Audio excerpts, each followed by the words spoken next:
أعوذ بالله من الشيطان الرجيم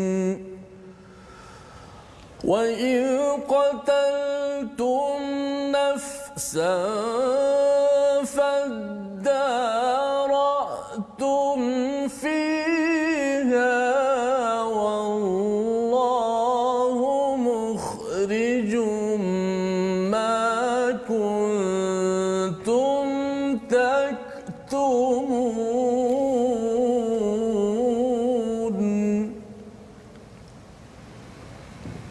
Assalamualaikum warahmatullahi wabarakatuh. Alhamdulillah wassalatu wassalamu ala Rasulillah wa ala alihi wa man walah. Syada la ilaha illallah, syada anna Muhammadan abduhu wa rasuluh. Allahumma salli ala sayidina Muhammad wa ala alihi wa sahbihi ajma'in. Amma ba'd. Sama-sama tuan-tuan, apa khabar semua? Apa khabar Ustaz Tirmizi? Alhamdulillah ya. Mari sama-sama kita mulakan My Quran Time kita pada hari ini dengan bacaan doa ya yang kita belajar Ustaz ya.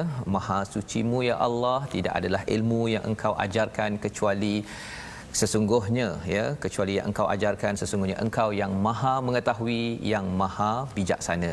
Bersama-sama kita baca subhanaka la ilma lana illa ma 'allamtana innaka antal alimul hakim, ditambah dengan rabbi zidni ilma. Wahai Allah, wahai Tuhan, tambahkanku ilmu. Tuan-tuan dan puan mati Allah sekalian, inilah My Quran Time pada hari ini. Kita bertemu dalam, kita meneruskan halaman ke-11 kita Ustaz ya pada hari ini, alhamdulillah, dan kita ingin menyambung kisah ya, kisah yang telah kita belajar, yang kita tengok semalam, di mana apabila kita melihat kepada cabaran ya Bani Israel ya, mereka itu didatangi oleh hidayah ya, tetapi mereka buat perangai dan sebelum kita terus meneruskan, mari sama-sama kita mulakan dengan Ummul Quran Ustaz. Al-Fatihah. A'udzu billahi minasy syaithanir rajim. Bismillahirrahmanirrahim. Alhamdulillahi rabbil alamin. Ar-Rahmanir Rahim. Maliki yaumiddin. Iyyaka na'budu wa iyyaka nasta'in. Ihdinas siratal mustaqim. صراط الذين أنعمت عليهم غير المغضوب عليهم ولا الضالين.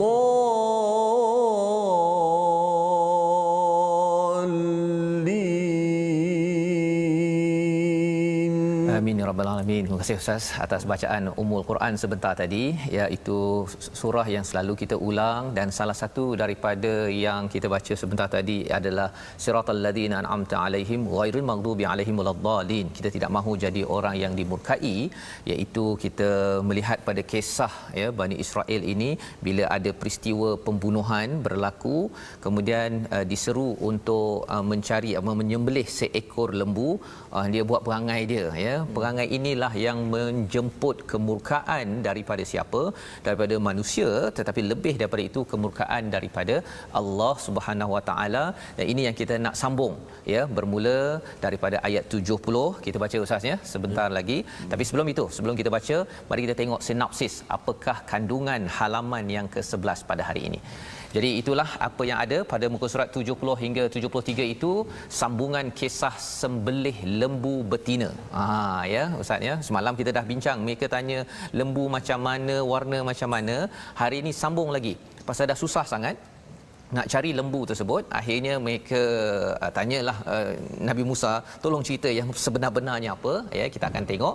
Kemudian kekerasan hati orang Yahudi ya, kekerasan hati Bani Israel yang ada kaitan dengan kita juga. Kita nak simak, kita ni hati keras ke hati lembut, itu yang Allah nyatakan. Dan disambung dengan kaum Yahudi dianggap mustahil beriman ya. Allah memberikan beberapa perkara, dan perkara ini bukan sekadar untuk kita kita kata oh ini orang Yahudi dekat Israel sana, tetapi sebenarnya ini panduan kepada kita tuan-tuan yang berada di rumah untuk kita semak, adakah kita ini mengikut jalan kanan menuju kepada syurga ataupun naudzubillah min zalik yang Allah nyatakan hati yang rosak, hati yang sakit disebabkan tidak mahu beriman. Jadi mari sama-sama kita mulakan dengan ayat yang ke-70 hingga ayat yang ke-72 dipimpin oleh Ustaz Tirmizi. Sila Ustaz. Terima kasih Ustaz Fazrul.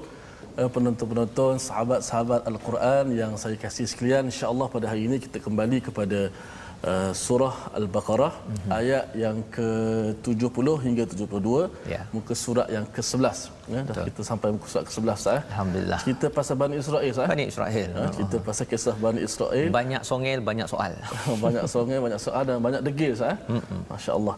Jadi kisah Bani Israel begitu masyhur dalam Al-Quranul Karim, dan hari ini dikhususkan lagi kisah tentang pembunuhan ya. Kemudian dihidupkan kembali orang yang telah mati. Satu perkara yang luar biasa yang akan insya-Allah sama-sama kita dengar nanti insya-Allah. A'udzu billahi minasy syaithanir rajim. Qalu ud'u lana rabbaka yubayyin lana ma hiya innal baqarata shabaha 'alaina إن البقرة شابه علينا وإنا إن شاء الله لمهتدون قال إنه يقول إنها بقرة لا ذلول تثير الأرض ولا تسقي الحرث مسلمة لا شية فيها قالوا الآن جئت بالحق فذبحوها وما كادوا يفعلون. Sadaqallahul Azim. Sadaqallahul Azim. Ustaz membaca ayat 70 dan 71 sebentar tadi Ustaz ya. Kita melihat kepada apakah isi daripada ayat ini. Mereka berkata, mohonlah kepada Tuhanmu untuk kami agar dia menjelaskan kepada kami tentang lembu betina itu ya. Kerana sesungguhnya lembu itu belum jelas bagi kami, dan jika Allah menghendaki nescaya kami mendapat petunjuk ya. Sebenarnya perkataan yang diucapkan ini mahi ini apa, lembu betina tu apa, mereka dah tanya dah awal tadi ya. Kalau kita tengok balik kepada ayat yang ke 68 ya, ayat 68 muka surat sebelumnya, memang mereka dah tanya dah yubayyin lana mahi, dah tanya dah, dah diterangkan.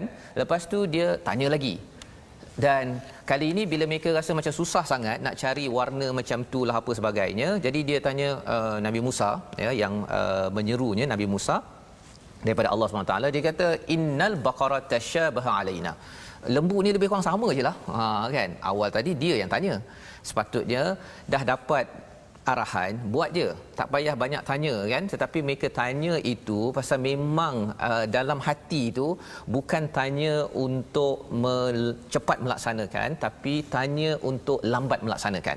Dan itu pelajaran untuk kita. Kita jangan banyak pada zaman Nabi Muhammad SAW ada sahabat yang sampai tak berani bertanya, sampai Jibril datang kepada Nabi dalam hadis Jibril Ustaz ya, yang Islam, iman, ihsan itu, kerana sahabat pernah kena tegur pasal banyak sangat soal yang menyebabkan kita lambat untuk berbuat sesuatu. Jadi dah dapat idea, jalan. Kalau salah kita baiki lagi, tapi jangan sampai kita kata nak sempurna, rupa-rupanya dia menyusahkan. Wa inna insyaallahu lamuhtadun. Ulama membincangkan mereka ni pasal guna akal mereka, guna akal tak ada masalah kan, tapi guna akal yang berasas pada hati yang ada masalah, mereka tak jumpa-jumpa. Tetapi kerana mereka mula menyatakan wa inna insyaallahu lamuhtadun, dia dah mula dah menyerah, ya Allah ya, moga-moga Allah akan beri petunjuk apa? Petunjuk nak cari lembu ni kan. Lepas tu dia buat perangai lagi. Tapi kali ini paling kurang pun pasal dia cakap insya-Allah, panduan untuk kita apa? Setiap kali buat sesuatu itu jangan lupa dengan insya-Allah, kerana kalau bergantung kepada pemikiran dan juga perasaan pengalaman kita akan sukar dalam hidup. Kita akan tension, maksudnya tension betul dengan orang-orang di sekeliling kita buat perangai apa sebagainya, tapi kalau insya-Allah Allah boleh susun orang lain itu mengikut kepada apa yang terbaik dalam hidup kita. Qala innahu, ya. Kemudian apa yang berlaku? Nabi Musa menjawab. Dia berfirman, Allah berkata, lembu itu satu, lembu betina belum pernah dipakai untuk bajak tanah. Yang kedua, tidak pula untuk mengairi tanaman. Sihat dan lebih mencabar lagi, tanpa belang. Dia basically kalau kita tengok yang lembu apa dekat New Zealand tu dia ada tumpuk-tumpuk kan. Banyak ni yang ada tumpuk ataupun ada kurang sikitlah. Yang ini mesti pastikan satu warna dan tidak ada tumpuk-tumpuk. Jadi bila dah cakap begitu, mereka kata al-an ji'ta bil haqq. Sekarang barulah jelas, ya. Fadhabahuha wa ma kadu yaf'alun, ya. Maka mereka pun menyembelihnya, tapi mereka nak cari lembu itu amat sukar. Dalam satu cerita menyatakan harga lembu itu adalah amat mahal. Pasal apa? Pasal awal-awal dah kata sembelih-sembelih je lah kan, tapi pasal banyak sangat sampai tak pernah bajak, tak pernah tarik air, tak pernah mestilah sempurna. Jadi itu adalah rare kan, amat jarang ada. Jadi wa makadu yaf'alun, hampir sahaja mereka tidak melaksanakan perkara tersebut. Okey. Jadi kalau kita tengok cerita ini Ustaz, ya, mula-mula cerita pasal Nabi Musa suruh sembelih je. Yeah. Tak tahu apa isunya. Yang Ustaz cakap pasal terbunuh itu baru masuk cerita. Baru masuk cerita dia. Baru masuk cerita. Ya. Jadi mari Ustaz kita baca ayat 72, 73 hingga 74. Okey, seterusnya ayat 72, 73, 74. Baik, sahabat Al-Quran, kita akan mulakan baca daripada wa id qataltum, okey, maknanya satu cerita pula yang akan berlaku selepas itu. Okey, sebab itulah bila sebut perkataan id, kata para ulama dia masuk ketika. Ulama tafsir tambah lagi dengan masuk ingatlah. Ketika mana, supaya kita dapat ambil pengajaran. Kisah Bani Israil ini bukan sekadar untuk kita dengar Ustaz Fazrul cerita saja, tapi pengajaran penting. Kerana Allah Subhanahu Wa Taala cerita kepada kita bukan untuk sia-sia kita nak tahu cerita begitu, tapi jangan jadi macam seperti mana Ustaz sebut, banyak songeh. Banyak dia punya permintaan tapi tak buat-buat juga. Jadi kalau kita tengok Ustaz ni, ceritanya sebenarnya yang terbunuh dulu. Kemudian kena sembelih lembu untuk tentukan siapa pembunuh kan. Tapi susunan dalam Quran ni sembelih dulu. Lepas tu baru Allah cakap tentang yang kita nak baca ni. Mari. Okey. Ayat 72, 73 dan 74. Sama-sama kita hayati dan insya-Allah mudah-mudahan Allah Subhanahu Wa Taala kita dapat pencerahan insya-Allah. A'udzubillahi minasyaitan. Saya baca dengan teranum ataupun maqam hijaz, sambung daripada awal tadi, ya. Wa id qataltum nafsan fadara'tum fiha wallahu mukhrijum ma kuntum taktumun فقلنا اضربوه ببعضها كذلك يحيي الله الموتى ويريكم آياته لعلكم تعقلون ثم قست قلوبكم من بعد ذلك فهي كالحجارة أو أشد قسوة وإن من الحجارة لما يتفجر منه الأنهار وإن منها لما يشقق فيخرج منه الماء وإن منها لما يهبط من خشية الله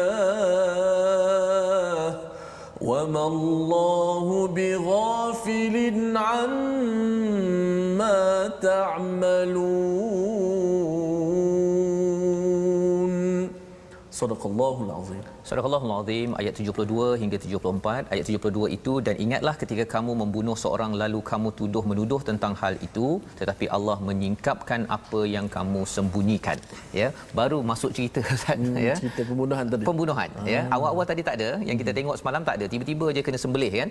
Tapi lepas tu baru cakap rupanya mengapa kena sembelih itu, kerana salah satunya ialah ada peristiwa pembunuhan, ya. Lalu kamu tuduh menuduh tentang itu. Dia cakap kamulah, ya. Dan kisah ini sebenarnya spesifik orang Yahudi yang tahu perkara ini, tapi dibawakan kisah ini kepada kita pasal apa? Pasal sebenarnya ada di antara mereka ini yang terlibat dengan pembunuhan tapi tak nak mengaku. Tidak mengaku, ya. Jadi tetapi Allah menyingkapkan apa yang kamu sembunyikan. Jadi apa yang disembunyikan itu, pembunuh tersebut Allah nak singkap dengan apa? Dengan arahan sembelih lembu. Kemudian lepas ini nanti lembu itu bahagiannya ataupun ada yang kata darahnya perlu diletakkan, disentuh sikit pada si mayat itu, dia bangkit dan beritahu siapa pembunuhnya tadi. Okey. Nak ceritanya apa? Nak ceritanya pada hujung ayat ini tadi, wallahu mukhrijum ma kuntum taktumun. Itu penting sangat. Allah pasti akan menyingkap apa sahaja yang kamu semua sembunyikan untuk orang Yahudi. Tapi ada kaitan dengan kita ke? Sudah tentu, ya Ustaz, ya. Maksudnya kalau di kalangan orang Islam dia ada sembunyi-sembunyi sesuatu perkara yang tidak benar, ya, Allah akan singkapkan juga perkara tersebut. Macam-macam cara. Dalam hal ini Allah singkap dengan hanya seekor lembu, sembelih, letak darah, kan. Itu mudah bagi Allah nak menyingkap. Itu sekadar sebagai satu prosesnya, Ustaz, ya. Tapi sebenarnya Allah boleh je tiba-tiba keluar dekat Facebook, kan. Tiba-tiba keluar dekat Twitter ke, tiba-tiba ada orang terjumpa sesuatu ke, kesan daripada apa yang kita sembunyikan, apa yang kita buat silap jenayah, Allah boleh singkap. Termasuklah kalau dekat mahkamah itu buka, akhirnya sebenarnya kamu yang menzalimi rakyat contohnya. Allah boleh buat perkara itu. Pernah Allah buat pada Bani Israel, ia boleh buat juga kepada kita. Pelajarannya agar kita jangan main-main, ya, jangan main-main dengan mesej daripada Allah. Okey, itu adalah daripada ayat 72 dan 73. Apa yang perlu dibuat dengan lembu tersebut? Faqul nadribuhu bi ba'dihha, kena pukul, ya, maksudnya kena sentuh kepada mayat tersebut, sebahagian daripada lembu tersebut. Ada yang kata dengan darahnya. Kadzalika yuhyillah. Okey, Allah menunjukkan, ini pelajaran yang penting. Allah boleh menghidupkan yang mati, Ustaz, ya, dan juga nak menampakkan kebesaran Allah, la'allakum taqilun, ya. Maksudnya bagi orang Yahudi, bila mereka lihat pada peristiwa ini, gunalah akal. Ya, Allah cakap begini, gunalah akal. Kamu pandai sangat, guna akal. Kalau ini yang hebat, Allah boleh hidupkan, kemudian beritahu pembunuhnya, kemudian mati balik, takkan kamu tak boleh fikir? Kan? Pasal apa? Pasal mereka kata mereka pandai, the chosen one, mereka ni terpilih. Guna akal betul-betul. Sebenarnya siapa yang hebat sebenarnya? Ya, dia kena ikut Allah ke ataupun Allah kena ikut dia? Yang ini. Dan bercakap tentang taqilun, akal, intelek ini, tuan-tuan sekalian, dia ada cabaran. Orang ada degree, ada master, ada PhD, belajar tinggi-tinggi, dia ada cabaran menggunakan akal. Apakah cabarannya? Thumma qasat qulubukum. Bila hati itu keras, Ustaz, ya, pasal hati ini ada kaitan dengan perasaan. Bila dalam diri, dalam hati ini ada dengki, ada tak puas hati selalu, ada tu, dia akan mengganggu cara kita berfikir.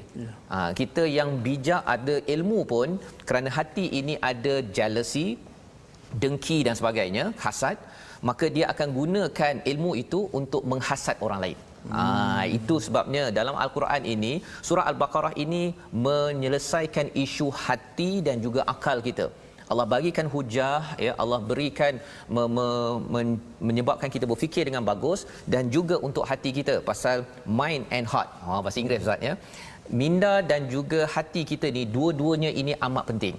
Kalau ini tidak dijaga, pandai macam mana, berilmu, agama tinggi berlangit, tetapi akhirnya dalam kes kita belajar dalam muka surat 2, Ustaz, ya, orang-orang yang digelar kafir itu ialah bila dia tahu dah mesej yang betul, tetapi pasal dengki, dia tak terima pasal Arab, kami Bani Israel, dia rasis, menyebabkan mereka akhirnya dilaknat oleh Allah Subhanahu Wa Taala. Maka Allah beritahu kat sini, kesan daripada hati yang keras itu, kalau dia buat lagi perangai, dia akan jadi au asyaddu qaswah, akan jadi lebih keras. Bila jadi keras, apa jadi? Ia menyebabkan seseorang itu tidak dapat cahaya daripada Allah, dan daripada diri yang ada cahaya pun tidak dapat keluar. Macam batu lah Ustaz ya.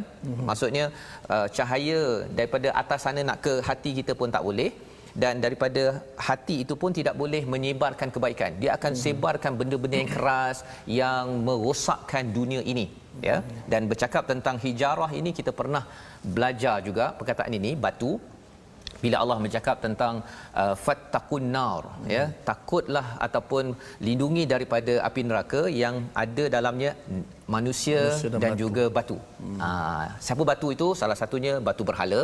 Tapi lebih daripada itu, Allah nak cerita bahawa kalau seorang itu tidak jaga hatinya, dia keras kerana tidak respon kepada mesej daripada Allah, kesannya apa? Hatinya macam batu. Ya, dan nanti dia akan bersama batu dekat dalam neraka. Nauzubillah min zalik, ya. Jadi kalau begitu, Allah beritahu, walaupun kadang-kadang tapi saya memang hati keras, ya, hati keras, tak ada ke potensi untuk saya ditolong oleh Allah. Allah kata ada tiga kumpulan. Allah cakap, wa inna minal hijarati lama yatafajjaru minhul anhar. Ada juga batu itu keras, tapi bila dia berinteraksi dengan ayat Allah, akhirnya yatafajjaru minhul anhar, keluar air membuak-buak seperti sungai. Salah satu perbincangan ulama ini, potensi yang ada dalam hati manusia seperti Abu Bakar. Kan, dia bila dia dapat sahaja wahyu, maka dia membuak-buak dia punya air itu lambang kepada daripada langit, dapat keimanan. Kesannya apa? Bila ada orang meninggal, Abu Bakar ada. Bila ada orang sedekah, Abu Bakar ada. Bila ada Nabi nak tolong, nak pergi hijrah, Abu Bakar ada. Itu yang pertama, kumpulan pertama. Kumpulan yang kedua ialah wa inna minha lama yashaqqaqu fayakhruju minhul ma, ya, iaitu apa? Iaitu bila dia terbelah baru keluar air. Sebahagian ulama mengatakan ini macam Saidina Umar ini, dia bila dia lempang adik dia tu, ya, dia tergegar kan, waktu itu baru dia terkeluar dia punya keimanan dia. Tapi kena gegar dulu. Dia tak macam Abu Bakar tak kena gegar. Dia memang dah keluar begitu. Tapi yang ini kena gegar dulu. Bagi tuan-tuan, mungkin di kalangan tuan-tuan ada kawan ke yang dia jenis keras macam Umar, kena gegar, tetapi bila gegar itu keluar juga air, keluar juga keimanan, dia rasa kemanisan iman. Dan orang begini, ganas-ganas dia pun bila sudah disentuh oleh kemanisan Al-Quran, kemanisan iman, dia akan berjuang bersungguh-sungguh, ya. Yang harapnya tuan-tuan mungkin pertama, yang kedua ataupun yang ketiga. Yang ketiga apa? Iaitu wa inna minha lama yahbitu minhu min khasyatillah. Yang ini tak ada keluar air. Dia hanya tunduk kepada Allah Subhanahu Wa Taala, dan semua perkara ini kerana dia uruskan hati yang ada akal. Mari kita tengok perkataan hari ini. Perkataannya aqala. Sama-sama kita perhatikan. Apa maksud aqala? Aqala maksudnya ialah kekuatan tersedia untuk menerima ilmu ataupun akal, ya, berulang 49 kali di dalam Al-Quran. Dan kita tengok pada ayat 73 sebentar tadi, aqala ini istilah lainnya, kalau ada kuda ke tali yang pegang itu namanya iqal, ya. Sama juga yang dekat Arab tu igal maksudnya. Jadi peranan akal kita adalah untuk mengekang daripada terjatuhnya kita ke lembah yang tidak baik, dan itulah peranan akal. Tapi syaratnya apa? Akal itu kalau dia tak diuruskan dengan hati yang baik, dia jadi apa? Dia jadi sombong. Pasal dia nak beritahu saya yang paling baik, saya paling betul. Tapi bila kita gabungkan dengan apa? Gabungkan dengan hati yang lembut, macam mana nak dapat? Dengan kita banyak berinteraksi dengan Quran. Itulah yang kita belajar pada ayat 74. Kita akan bersambung lagi. Kita berehat sebentar. My Quran Time, baca, faham, amal.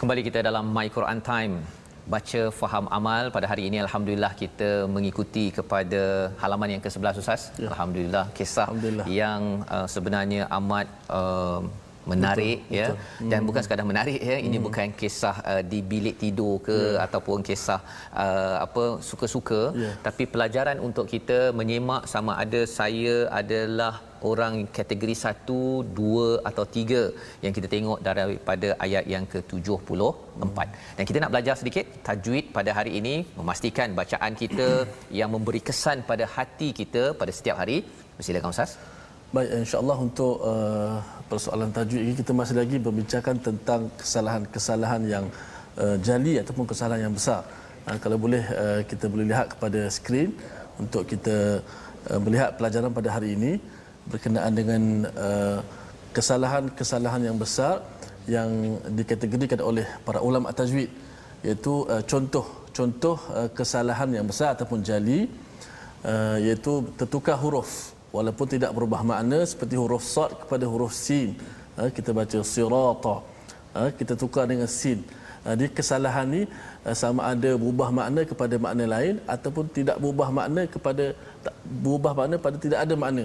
Itu juga dikategorikan sebagai satu kesalahan yang besar. Jadi kita elakkan baca Quran. Lagi surah Al-Fatihah, ramai juga yang baca siratal ladzi dengan sin. Mungkin dia malas nak tebalkan sin sad itu, maka jadi siratal ladzi. Maka itu juga berubah kepada huruf. Ya, masya-Allah. Maka qiraat kita membacanya dengan huruf sad, lafaz sad. Sad, ya. Baik. Jadi itu adalah pelajaran kita. Yang penting kita menjaga hurufnya, Ustaz, ya. Kerana huruf itu adalah hak bagi Al-Quran. Dan insya-Allah nanti kita akan sampai pada waktu kita belajar alif keluar daripada mana, ba, sin dan sebagainya, insya-Allah. Jadi itulah daripada tajwid, dan kita nak menyambung kembali kepada ayat 75, ya. Kita nak baca dengan huruf terbaik.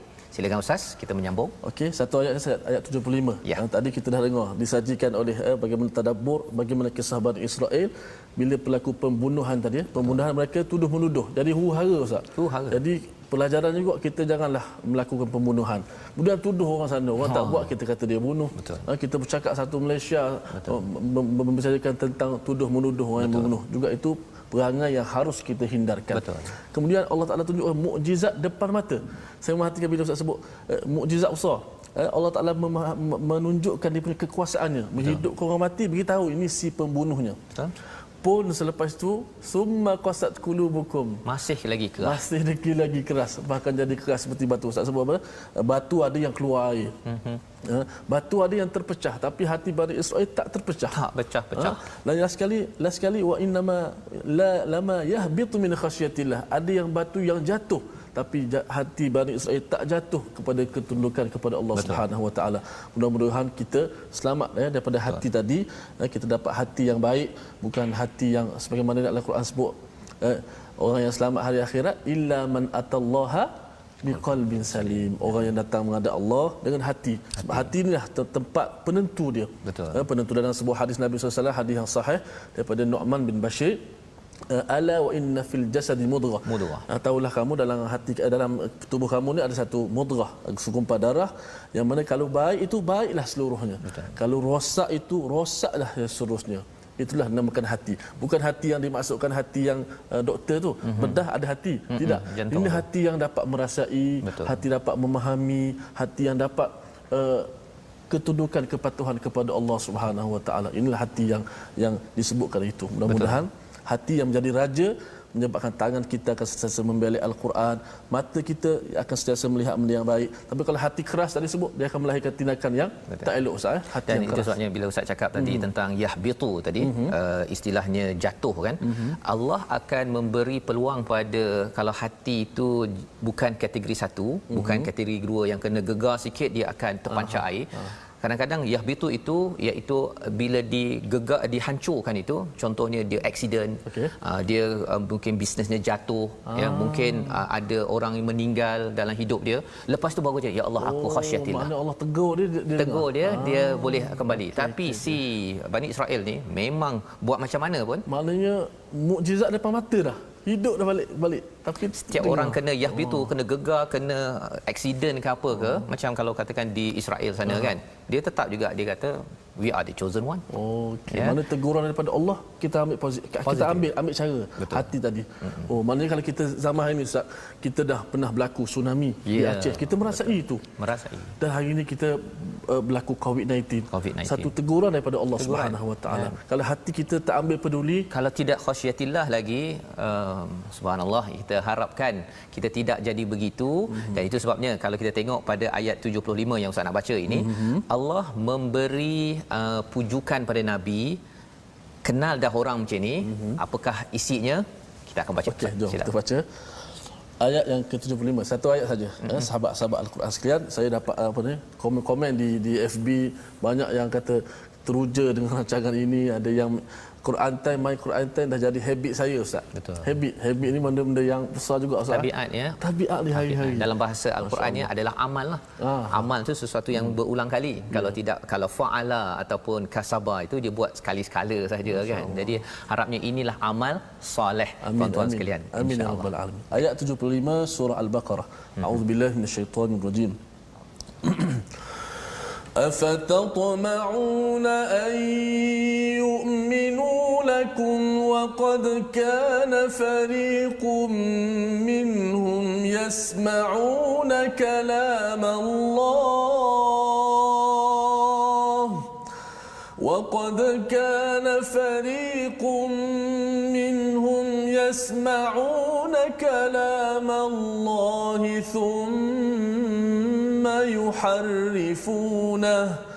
ثم يحرفونه من بعد ما عقلوه وهم يعلمون.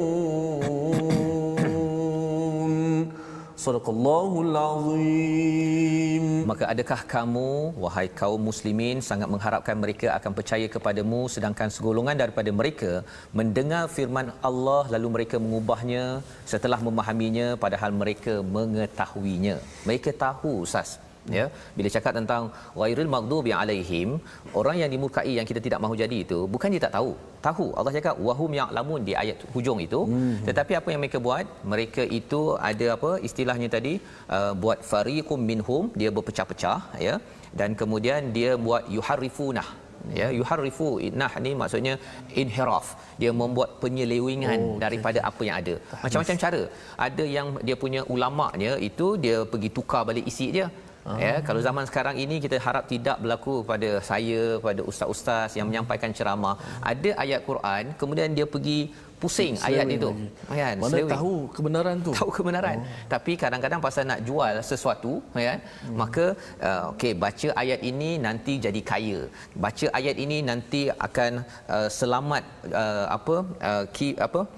kanser A, kanser B, kanser C. Padahal sebenarnya mungkin ayatnya itu bukan itu yang dimaksudkan. Jadi yang ini kita kena berjaga-jaga, tak nak berlaku. Dan Allah mengatakan, apakah kamu sangat mengharapkan mereka? Jadi Allah pujuk pada Nabi, kepada orang Islam, kalau mereka ni dah keras sangat, biar Allah settle. Kan? Biar Allah uruskan. Kita buat apa yang boleh kita buat, terus menjaga iman kita, dan mari kita tengok lagi apakah yang berlaku kepada Bani Israel ini, dan juga kita harap kita jauh daripadanya. Ayat 76. Okey. Seterusnya kita sambung ayat terakhir muka surat. Begitu pantas berjalan kita punya program ini Ustaz. Dan masuk ayat terakhir muka surat yang ke-11. Kita ingat bila Ustaz sebut ni dah tahu kebenaran tapi still tak nak ikut kebenaran. Macam ayat kita bincang surah Jumaah. Mathalul ladzina hummilut Taurat. Allah Taala buat permisalan orang-orang yang tahu kitab Taurat. Dia boleh baca kitab Taurat. Tapi thumma lam yahmiluha, tapi tak nak ikut, tak nak amalkan, tak nak ambil tanggungjawab. Kamathalil himar, sepertilah himar yang memikul kitab-kitab tersebut. Betul. Tadi kitab tapi himar, adakah himar tahu apa isi kandungan? Dia buat tak tahu sahaja. Yang saya cakap ini ada kaitan dengan halaman 12 yang kita akan tengok besok tuan-tuan. Ada kaitan. Pasal mereka ni tak tahu isi kandungannya. Dia pikul saja. Sahaja. Jadi mari kita tengok ayat 76. Ia akan bersambung esok. Silakan Ustaz. Jom ayat terakhir surah Al-Baqarah muka surat 11. Ayat yang ke-76. Masih lagi dengan menggunakan maqam ataupun taranum Hijaz. A'udzu billahi minasy syaithanir rajim. وإذا لقوا الذين آمنوا قالوا آمنا وإذا خلا بعضهم إلى بعض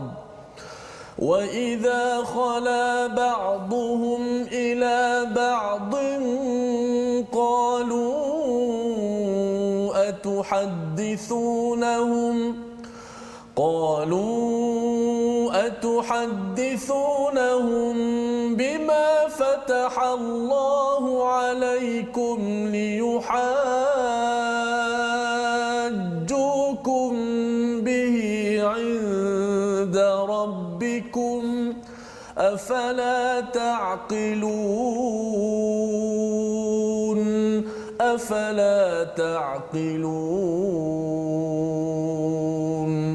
صدق الله العظيم. Surah Allahul Azim, apabila mereka berjumpa dengan orang-orang yang beriman, mereka berkata amanna. Kalau kita rujuk balik kepada muka surat 2 ustaznya, sebenarnya bercakap tentang orang-orang yang sakit hatinya itu, dia kata may yaqulu amanna. Menarik dekat sana pasal apa? May yaqul itu mufrad. Tapi amanna tu kan ramai tu. Dia nak ceritanya apa? Setiap orang yang munafik itu ya, yang buat masalah ini, dia cakap amanna, kami sama dengan kau. Dia setiap orang yang ada masalah hati tu, dia nak akan cakap, "Oh, saya dengan kau, saya geng dengan kamu." Terutama apabila berada di Madinah itu, cakap bersama dengan orang beriman sebagai satu kelebihan. Pasal apa? Pasal itu sebagai satu kumpulan yang special, ya. Jadi dalam ayat ini Allah ulang balik, wa idza laqul ladina amanu qalu amanna. Mereka kata kalau mereka berjumpa dengan orang beriman, kami beriman. Tapi bila berjumpa sesama mereka, ba'dhum ila ba'd qalu, dia akan cakap, kamu beritahu ke apa yang telah dibongkar oleh Allah pasal kita? Kan, pasal apa? Dalam Taurat mereka dah tahu dah bahawa sebenarnya mereka percaya kepada percaya kepada Rasul, ada kitab yang akan datang selepas itu. Dan Allah pun cakap sebenarnya apa yang ada dalam Al-Quran ini membenarkan apa yang ada pada Taurat tersebut. Jadi mereka cakap liyuhajjukum bihi 'inda rabbikum, ya. Pemimpin-pemimpin mereka ni dia cakap pada geng-geng Bani Israel itu, mengapa kamu beritahu, kan?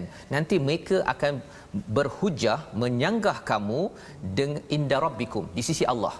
Jadi dia sebenarnya sembunyi-sembunyi pasal mereka tahu apa yang mereka buat itu sebenarnya tak betul. Apa pelajaran untuk kita pada tahun ini ustaznya? Maksudnya kita kalau ada benda tak betul, ya, kita kena minta ampun pada Allah. Jangan pula kita kata kau jangan beritahu, kau jangan beritahu, kau jangan beritahu. Pasal apa?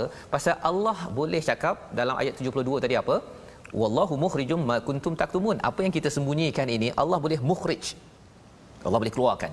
Ya, dalam kes tadi mereka bunuh, Allah boleh keluarkan. Tiba-tiba pula boleh lembu, kan, entah mana-mana lembu, darah kena pada mayat boleh bangkit balik semula. Dan Allah boleh buat macam-macam dalam dunia ini. Tiba-tiba kesilapan kita terbongkar. Ya, kerana apa? Kerana Allah berkuasa. Yang penting ikut jelah cakap Allah. Itu poin yang penting. Di hujung itu Allah cakap afala ta'qilun. Ya, perkataan kita hari ini tadi aqala, mengapa kamu tidak kekang diri kamu guna akal dengan cara yang terbaik, ya.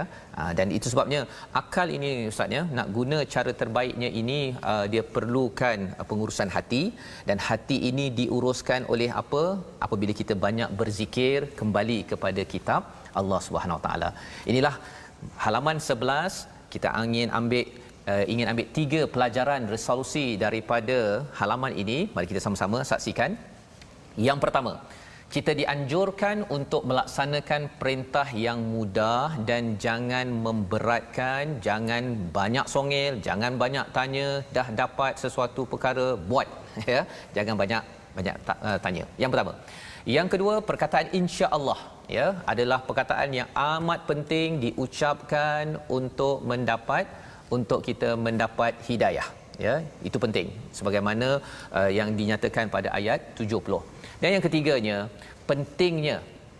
pentingnya kita menjaga akal dan juga hati kita, Akal yang disentuh pada ayat 73 dan hati yang disentuh pada ayat 74 Ustaz ya.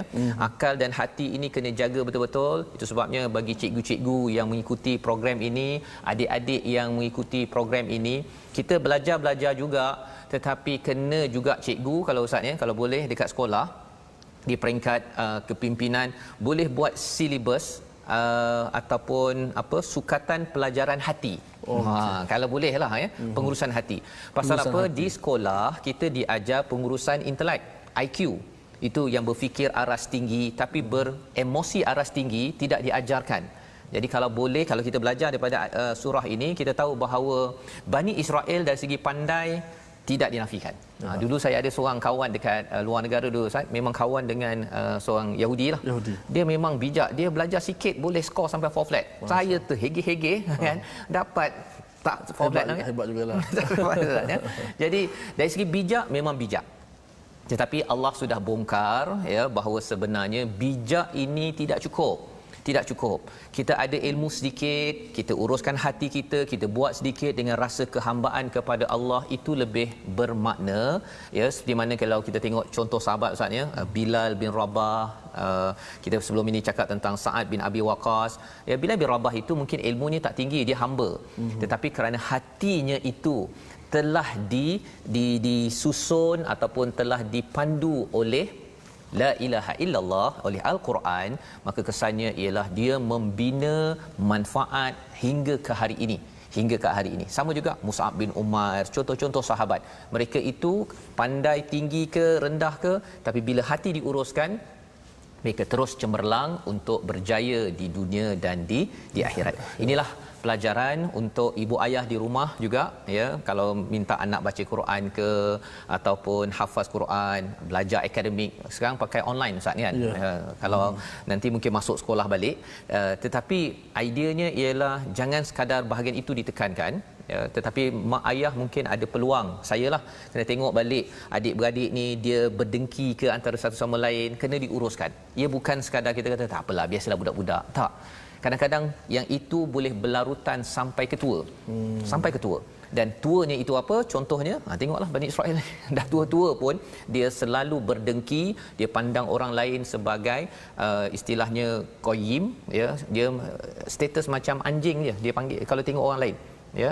Tapi bagi kita umat Islam, kita tidak begitu. Kita anggap semua manusia adalah makhluk Allah yang perlu dimuliakan. Inilah perkara yang kita perlu belajar, resolusi kita yang ketiga. Dan moga-moga Ustaz kita boleh berdoa pada Allah agar hati kita, akal kita ini bagi profesor-profesor yang ada dipimpin ya, cikgu-cikgu yang ada, pemimpin yang bijak-bijak, hatinya dipimpin oleh apa? Oleh panduan hidayah daripada Al-Quran. Silakan Ustaz. Bismillahirrahmanirrahim. Alhamdulillahi rabbil alamin.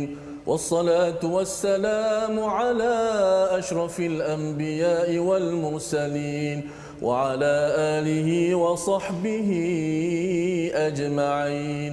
اللهم إنا نسألك علما نافعا اللهم إنا نسألك علما نافعا ورزقا طيبا برحمتك يا أرحم الراحمين. اللهم طهر قلوبنا من النفاق وأعمالنا من الرياء يا أرحم الراحمين. Ya Allah, ya Tuhan kami mohon kepadamu ya Allah agar kurniakanlah kepada kami hati yang bersih ya Allah.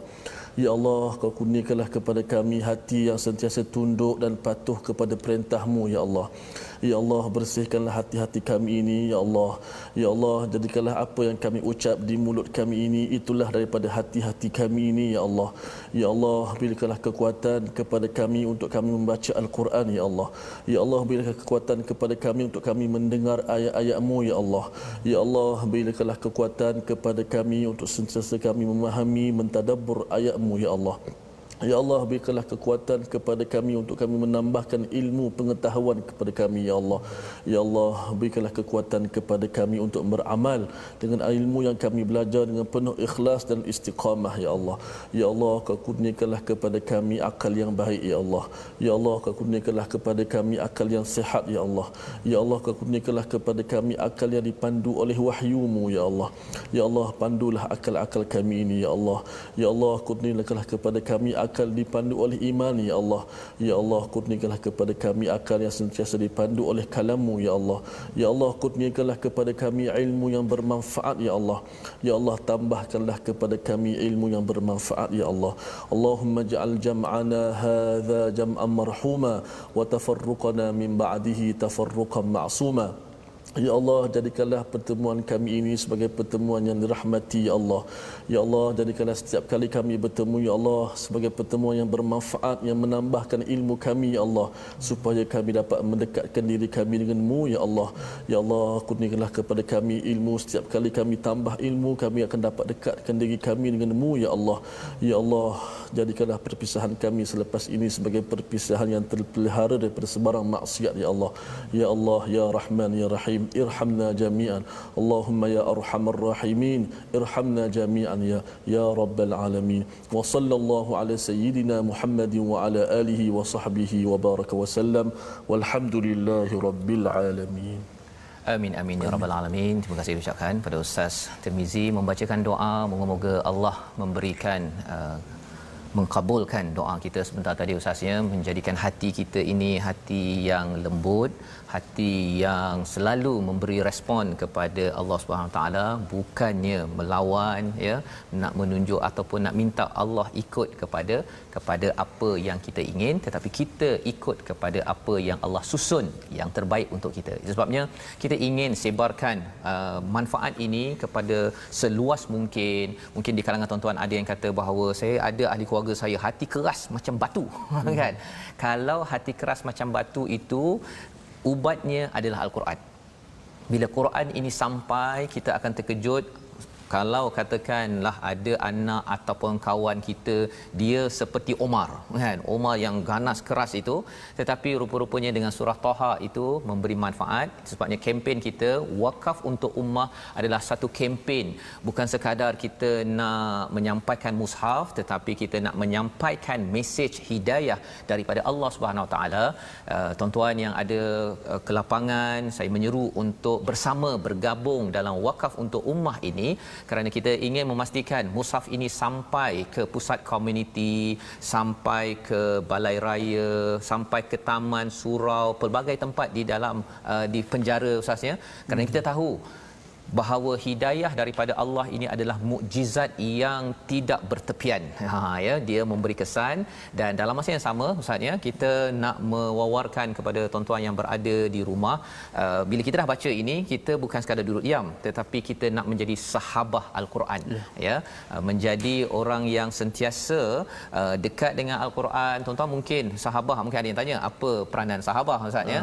Satu, baca kan, tapi yang lebih daripada itu, kita nak baca, faham dan menyebarkan, ya. Jadi boleh tuan-tuan pergi ke Facebook Sahabah Al-Quran, type di Facebook, tuan-tuan join, ikuti grup social media ini agar kita boleh berbincang. Salah satu aktiviti yang sekarang sedang berlaku Ustaz ialah setiap halaman ini kita minta kongsikan apakah pelajaran ataupun rujukan tambahan, katakan dia baca daripada tafsir ke apa ke, kongsikan. Kerana apa? Kerana saya yakin tuan-tuan semua adalah sahabat Al-Quran, ya. Ada yang lebih berilmu, kita peringkat awal-awal je Ustaz, kita kongsi-kongsi pendek kan, tapi lepas itu kita kena baca lagi, faham lebih lagi dan amalkan lebih lagi. Itulah Sahabah Al-Quran. Moga-moga tuan-tuan boleh bergabung di sana. Kita akan lebih banyak aktiviti dilakukan. Habis nanti kita boleh berjumpa ke Ustaz, ya. Kita boleh membantu lebih ramai lagi kerana kita adalah sahabah Al-Quran. Inilah program kita pada hari ini, halaman yang ke-11. Kita baca, faham, amal. Kita bertemu lagi pada 5 petang insya-Allah. Kita bertemu pada jam berapa Ustaz? 10 malam. Kemudian 6 pagi. Okey, 6 pagi 3 kali ini. Dan kalau terlepas juga dekat Facebook itu ada ya, boleh berbincang di grup Sahabah Al-Quran untuk kita nak tengok sebenarnya apakah manfaat kesan bila kita dah bersama dengan Al-Quran ini. Kalau kita share, dia memberi inspirasi kepada lebih ramai untuk baca, faham, amal. Bertemu lagi kita dalam My Quran Time, baca, faham, amal.